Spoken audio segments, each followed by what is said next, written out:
Welcome to the J.D. Levy & Associates Calibration Point Podcast. Our podcasts are designed to bring a conversational exploration of key topics that we believe will provide value and insight to those serving in the nonprofit sector. We will highlight new developments in the field, latest research, and things we're learning from our own clients that we can share. If there are topics that you would like to see explored, please send them to us through our website at jdlevyassociates.com. Thank you for joining us today on another Calibration Point podcast. Today we have a guest with us who's a highly respected nonprofit leader. His name is Keith Inman, and he is the CEO of Kosair Charities. Kosair has a long history of impact in numerous areas. One of their great accomplishments is their ability to operate strategically in knowing how to create legislative influence. Keith brings a multitude of backgrounds into this leadership position from senior leadership roles in the sector, and he is going to explore with us today how those things come together at Kosair and why or how Kosair has been so effective in being able to, in a healthy way, navigate the legislative and political arena of influence. So, Keith, thank you for being with us today, and I will ask you to give us a little bit of overview of Kosair's footprint and success in this area. And then we want to just have a conversation with you about how does an average organization who's beginning to just explore how to create legislative influence, what are easy steps that we can begin to take and know that we can do this in a safe way and begin to create true change from an advocacy perspective. And I say that with the qualification that so often in the nonprofit sector, nonprofit organizations have been put into a place to where we're fearful to even think that we can, and sometimes even talk about the idea of creating legislative influence for fear that we're violating our nonprofit status. So, Keith, if you could just help us begin to explore this topic and we can learn from you. Well, first of all, Jamie, I'd like to thank you for the opportunity. I've enjoyed our relationship and I've learned a lot from you. But this is one of those topics, one of those areas that we get involved with that historically it's been, we'll lose our status. Well, if you come at it that most of us were created because the government, wasn't feeling this need. I mean, we were all created to do something. To help somebody or some organization or some field that the government really was not set up to do or could not do. So the way we look at it is we're not providing any direct funding to the government. We're not writing checks to any legislator. What we're doing is working in a very collaborative way with our elected officials, with a team concept of bringing a lot of not-for-profit organizations together. In our specific case, we're focused on ending child abuse and neglect in the state of Kentucky. Unfortunately, we're the number one state in the country for the incidence of abuse and neglect, and we don't like that. So we've come together with another organization, which is an advocacy organization. They understand the waterfront. They understand the networking. They understand our state government, and they've helped lead us through this. Now, with our name and our muscle, we've been able to also attract about 79 different organizations statewide to come in and help fight this battle. So again, we found it to be very safe, very enlightening.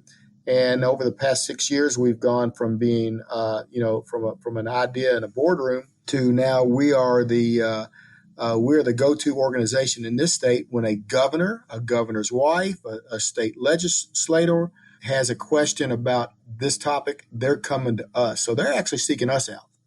Keith, can you give us an idea of what the track record looks like? How many pieces of legislation have you guys been a part of creating change around and being directly involved with?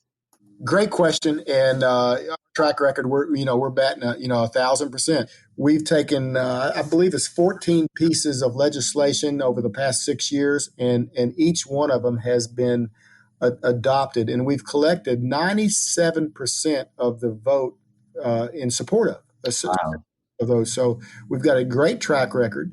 And this is a case where numbers do matter.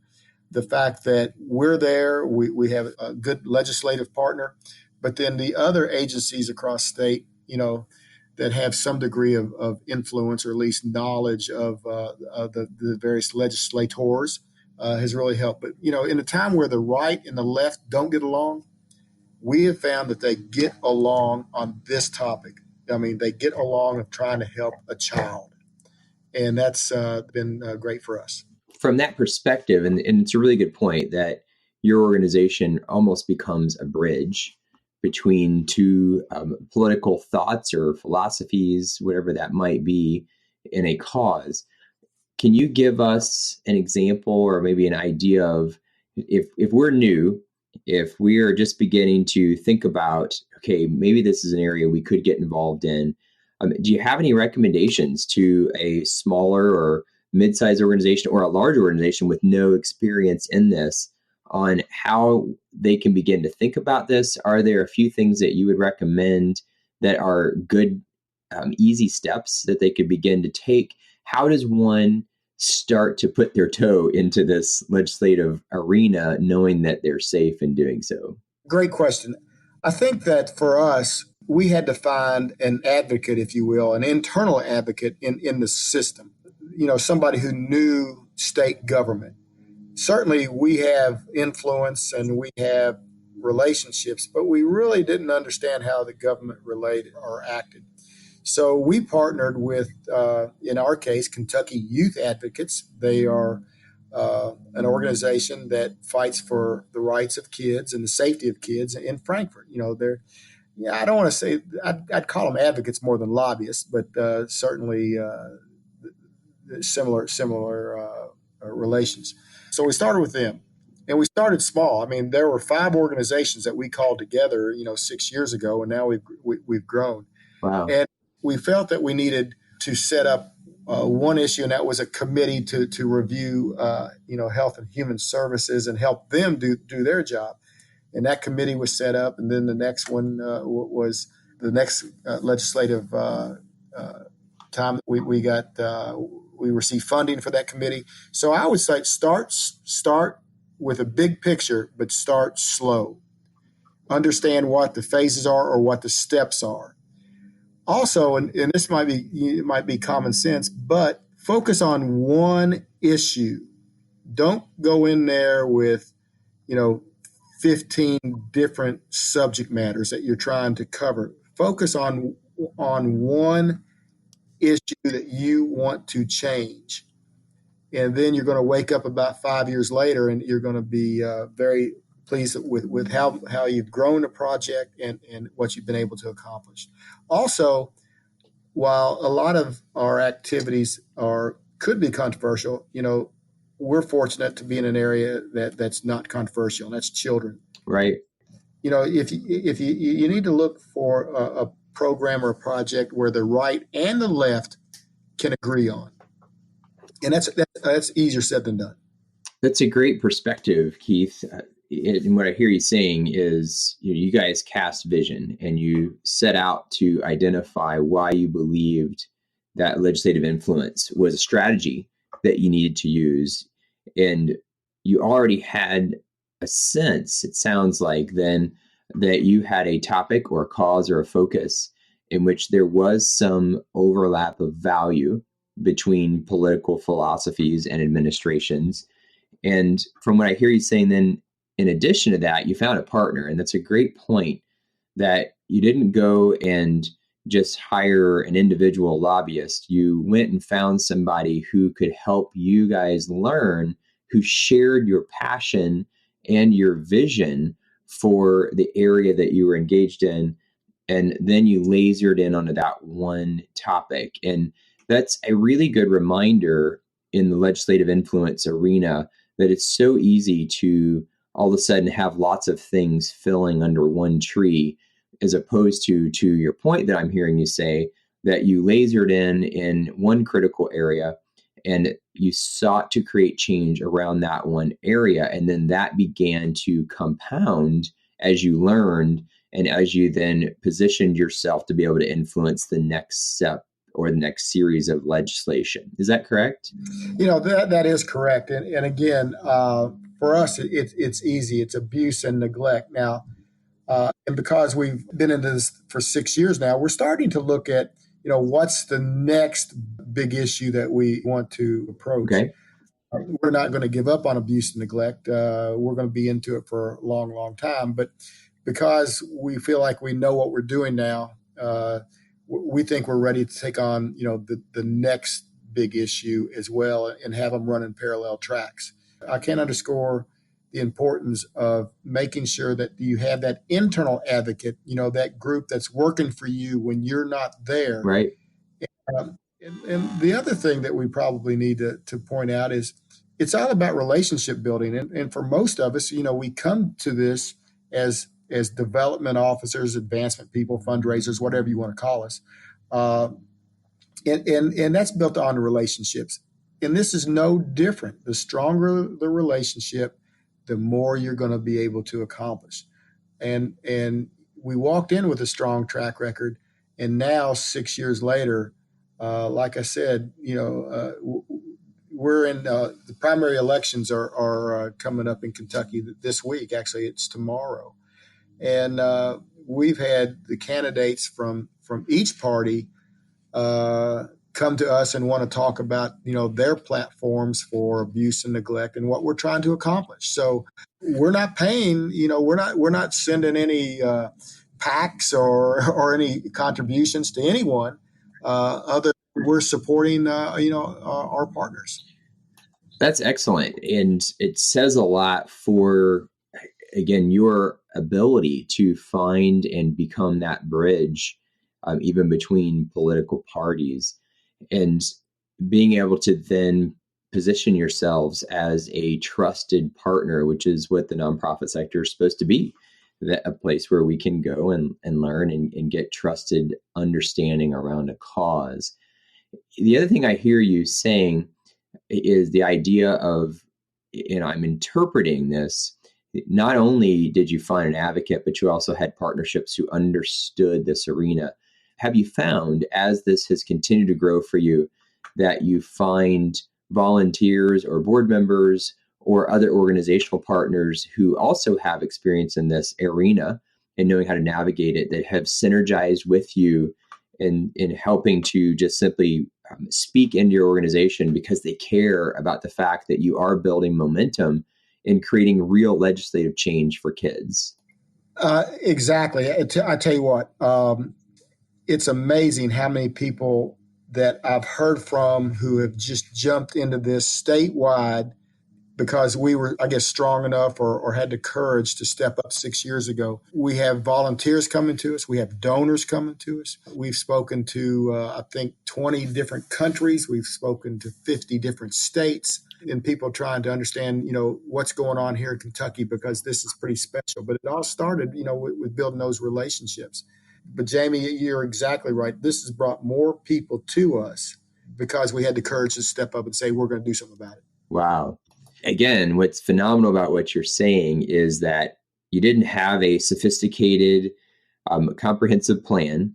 You had a vision that you believed that legislative influence would help to synergize the change towards your vision. You then found a partner who understood the sandbox, and you worked with them to speak into your organization and to become a partner in helping you achieve that, which in your case were child advocates.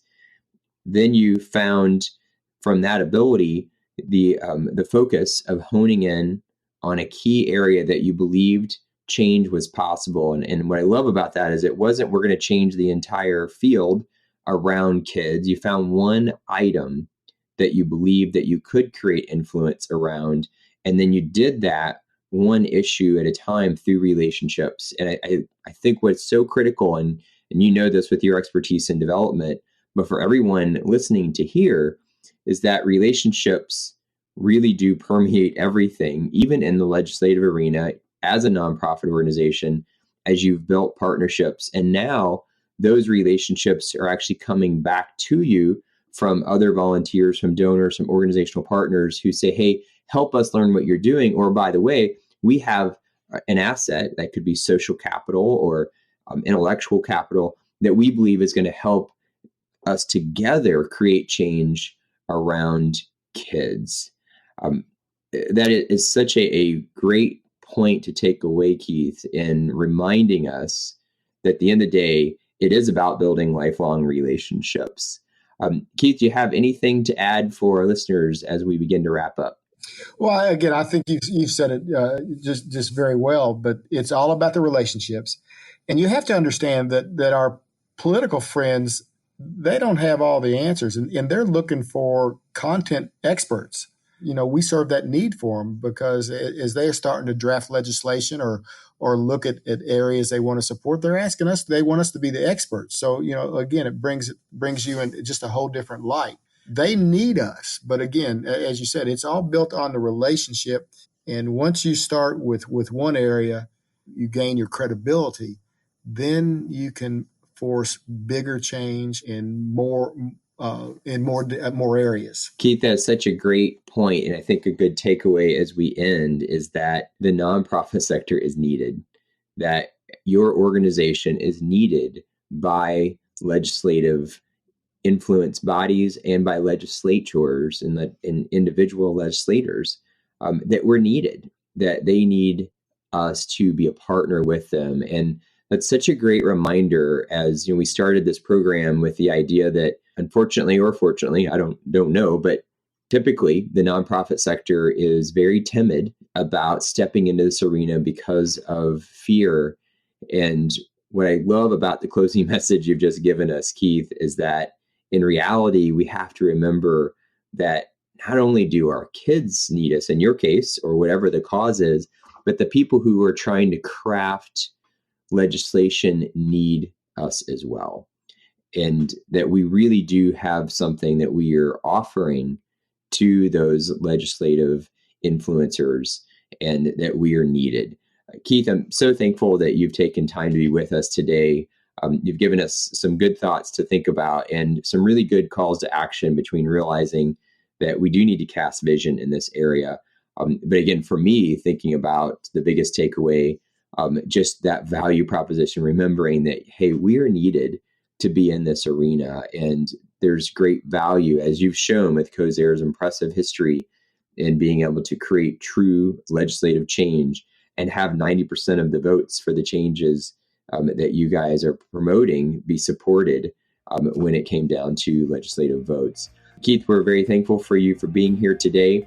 And for everybody listening, we're appreciative of your time. I hope you found value in our discussion today about some simple steps that we can begin to take to work in an effective manner in creating legislative influence. And until next time, this is Jamie Levy. Thanks for listening to the J.D. Levy & Associates Calibration Point Podcast. If you have comments or ideas for future episodes, please reach out using the contact page on our website, jdlevyassociates.com.